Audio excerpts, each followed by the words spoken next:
Megastar Chiranjeevi అభిమాన గణం ఎంత ఉంటుందో ఇండస్ట్రీలో పడని వారి సంఖ్య కూడా అదే స్థాయిలో ఉంటుంది. పైకి నవ్వులు పూయించినప్పటికీ మోహన్ బాబు, జీవిత రాజశేఖర్ దంపతులు దాసరి, ఇలా మెగా ఫ్యామిలీపై ఇండైరెక్ట్ గా సెటర్లు వేసే బాపతులు చాలా మంది ఉన్నారు. వీరిలో జీవిత రాజశేఖర్ దంపతులదైతే మరీను.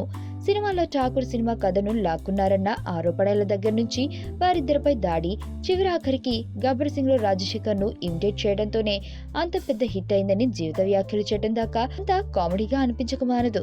అయితే అసలు వారి మధ్య నిజంగా అంత పెద్ద గొడవలున్నాయా అనే దానిపై జీవిత తాజాగా ఓ ఇంటర్వ్యూలో స్పందించింది. అప్పట్లో మీడియా చిరంజీవి రాజకీయాల్లోకి వస్తున్నారు కదా, మీరు సపోర్ట్ చేస్తారా అని ప్రశ్నించింది.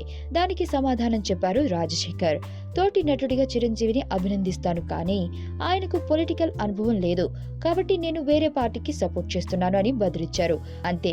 ఆ విషయాన్ని చిరంజీవి గారు తాము లైట్ తీసుకున్నాం, కానీ ఆ ఫ్యాన్స్ మాత్రం ఈ చిన్న విషయాన్ని పెద్దదిగా చేశారు, తమపై దాడి చేశారు.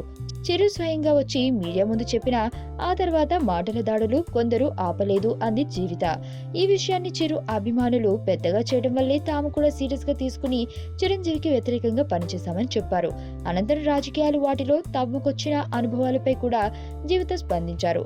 తాము కాంగ్రెస్ పార్టీలో ఉండి చిరంజీవికి వ్యతిరేకంగా కాంగ్రెస్ పార్టీ కోసం పోరాడితే తీరా ఎన్నికలు అయిపోయాక చిరంజీవి పార్టీ కాంగ్రెస్ లో కలిసిపోయింది. ఆ సమయంలోనే తమకు రాజకీయాలంటే ఏమిటో పూర్తిగా తెలిసిందని, అనంతరమే కాంగ్రెస్ నుంచి బయటకు వచ్చామని అన్నారు. ఇక జగన్ గురించి అడిగిన యాంకర్ కి వ్యతిరేక కామెంట్లతో షాక్ ఇచ్చింది జీవిత. వైసీపీలో చేరిన తనను మాత్రమే జగన్ పార్టీ కార్యకలాపాల కోసం వాడుకోవాలని చూశారని, భర్త రాజశేఖర్ కు మొండి చేయి చూపించాడని పేర్కొంది. మరి జగన్ జైలుకు వెళ్లిన సమయంలో పార్టీలోనే ఉన్న వాళ్ళు నిరసన ఎందుకు తెలపలేదన్న ప్రశ్నలకు బదులుగా జగన్ దోషి అన్న వాదనను తాము బలంగా నమ్మాము కాబట్టే మద్దతు తెలుపకుండా పార్టీ నుంచి బయటకు వచ్చేస్తామని చెప్పడంతో ఇంటర్వ్యూ చేసిన సాక్షి యాంకర్ కి షాక్ కొట్టినట్లయిందట.